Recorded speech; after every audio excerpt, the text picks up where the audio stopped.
Bulan puasa dah nak menjelma. Jom kita tanya dekat kita punya staff.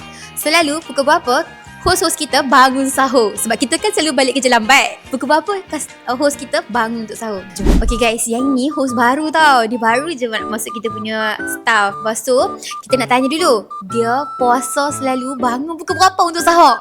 Pukul berapa bangun sahur selalu sis? 5.20. 5.20. Kesian ingat dia bangun terlalu awal. Mungkin dia nak masuk kot. Okay, yang ni pula host yang baru juga. Kan kita nak tanya kat dia. Selalu sahur bangun pukul berapa? 5. Dia bangun pukul 5. Mungkin dia nak start masuk pukul 5 pagi. Ni host waktu pagi pula. Jom kita tanya. Sahur selalu dia bangun pukul berapa? 4.30. Okay, sekarang ni kita nak soal pula dekat top 3 host dekat level 60. Sahur bangun pukul berapa selalu? Sahur kita akan bangun pukul 5. Mantap, pukul 5.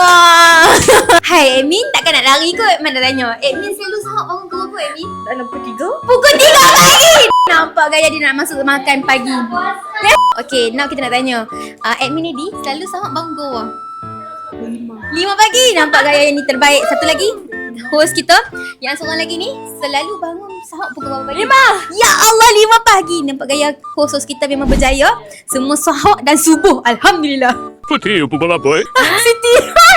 Siti selalu tak makan pagi. Sorry.